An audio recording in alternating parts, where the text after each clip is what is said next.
আমাদের এই ওয়ার্ড কিন্তু অনেক নির্যাতিত ওয়ার্ড, কারণ এই ওয়ার্ডে যিনি কাউন্সিলর ছিলেন ওনার যে কী প্রভাব বলয় ছিল এটা একমাত্র প্রশাসন জানতে পারে, যে ওনার যে কী বলয় এবং ই ছিল। ওনার হুকুম ছাড়া উনি যদি কাউকে বলতো যে এই তোর এই দোকান বন্ধ, আজকে আমার সাথে মিটিংয়ে যাইতে হবে, এবং ও তো যাইতে বাধ্য হতো এবং ওনার পরিবার পরিজন নিয়েও যাইতে বাধ্য হতো। এরকম পরিস্থিতির ভিতরে আমাদের এখানে প্রচুর বিএনপির সমর্থক, বিএনপির শুভাকাঙ্ক্ষী আমাদের ছিল, আছে, কিন্তু আমরা যারা ওনার এই আদেশ মানতে পারিনি, আমাদের উপরে নির্যাতন নিপীড়ন হামেশা হইতো।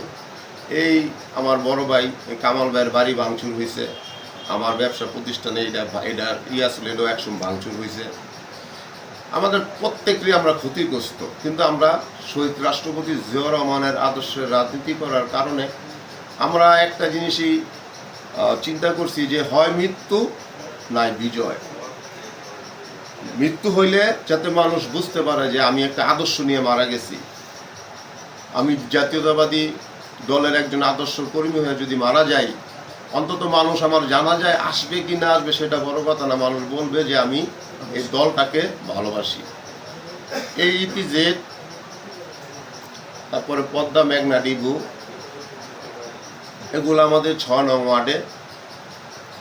এটি এক সময় শামীম ওসমানের ছত্র ছায়ায় আমাদের যেই কাউন্সিলর ছিলেন ওনার বিভিন্ন ক্যাডার বাহিনীরা, এবং উনি নিজে এইগুলা নিয়ন্ত্রণ করতেন।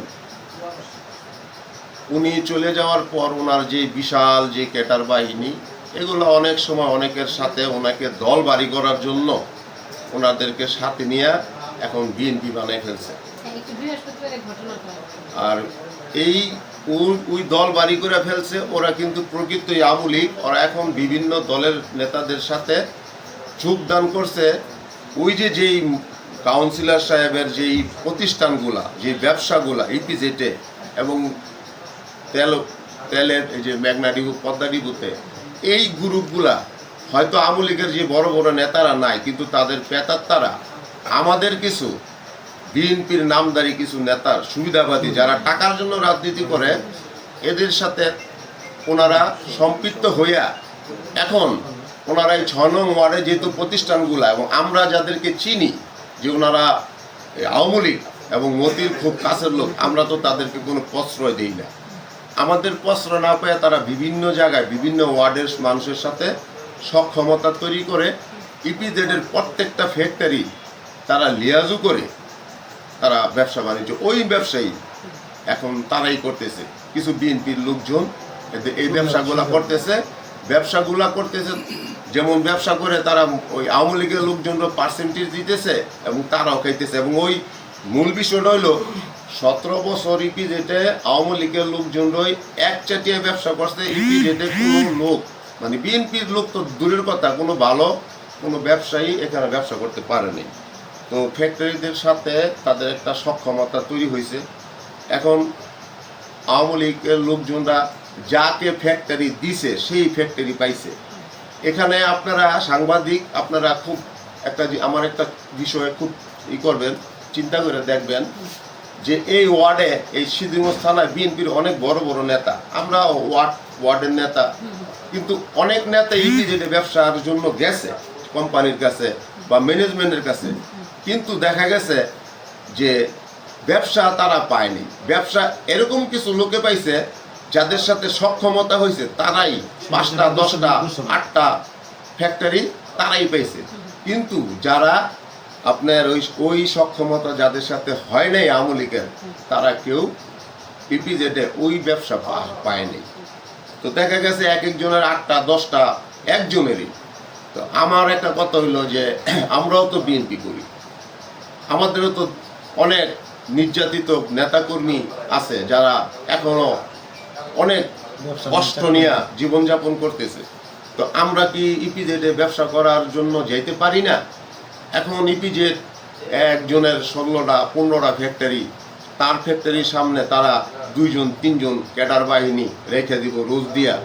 এই পরিবর্তে যারা ব্যবসাগুলা করতেছে আওয়ামী লীগের সাথে লিয়াজু করে, যে ইপিজেডের ভিতরে একচাটিয়া ব্যবসা, যেমন সাগর করতেছে, তারপরে এই আরও যেই এমপি সাহেবের ছেলেরা রিফাতরা করতেছে, তারপরে আবার ওই যে আরো অনেকেই করতেছে।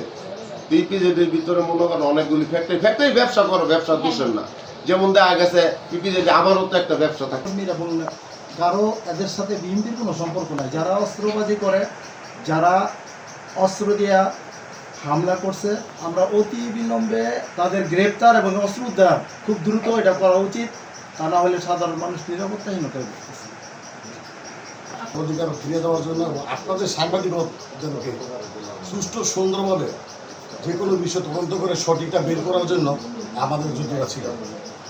এই যুদ্ধ ছাত্রদলের মাধ্যমে আমরা রহমতে শেষ মেহরবানিতে হাসিনা পতন হয়েছে, কিন্তু আমাদের একটা আশা প্রত্যাশা ছিল যে আমরা দেশের সেবা করবো এবং দেশের মানুষের কল্যাণের কাজে লাগতে পারি।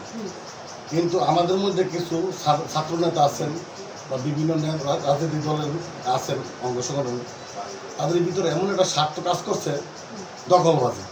তার মানে বোঝা গেছে তারা রাজনীতি করছে দখলবাজির জন্য। আমি কিন্তু এই ওয়ার্ডের সন্তান এবং এই ওয়ার্ডগত যে কমিটি গেছে যুব দলের এটা আমি সেক্রেটারি ছিলাম এবং এই ওয়ার্ড থেকে আমি নারায়ণগঞ্জ জেলার জন্য আবার করছি মহানগর যুব দল। আমার কথা হলো আমার দল, আমার নেতা জগন্নাথ জনাব তারেক রহমানের কথা হলো একটু, বাংলাদেশে কোনো দখলবাজি রাজনীতি আমার দলে থাকবে না, কোনো চাঁদাবাজ আমার দলে থাকবে না, কোনো অস্ত্রবাজ থাকবে না।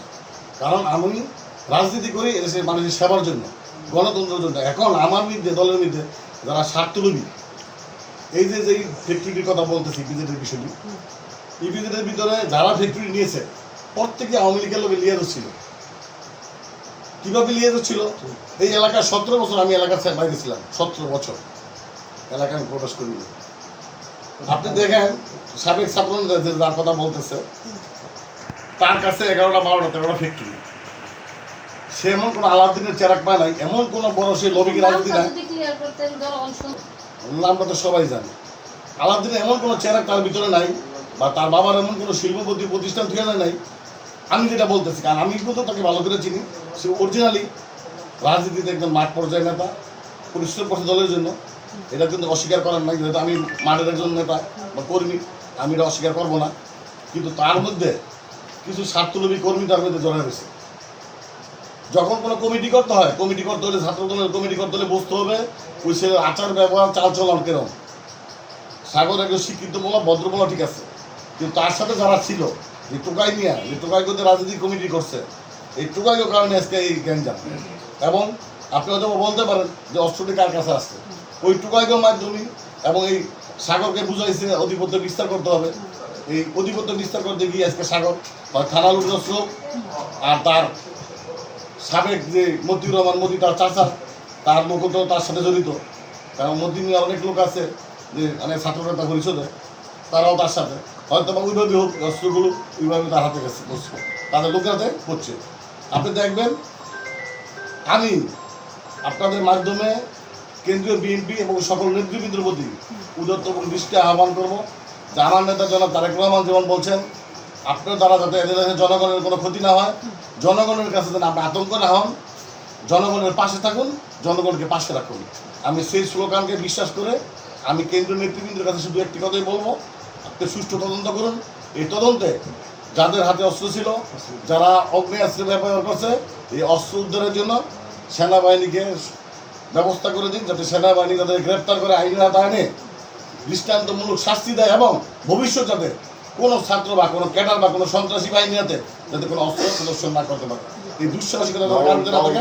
এবং দলের সিদ্ধান্ত হলো, আমার দলের সিদ্ধান্ত একটুই যে কেন্দ্রীয় নেতৃবৃন্দের প্রতি যে আপনারা অতিবিলম্বে সে যেই অস্ত্রধারী হোক তাকে দল থেকে বহিষ্কার করা হোক, যাতে এদেশের জনগণের ভিতরে তার দ্বারা কোনো আতঙ্ক সৃষ্টি না হয়।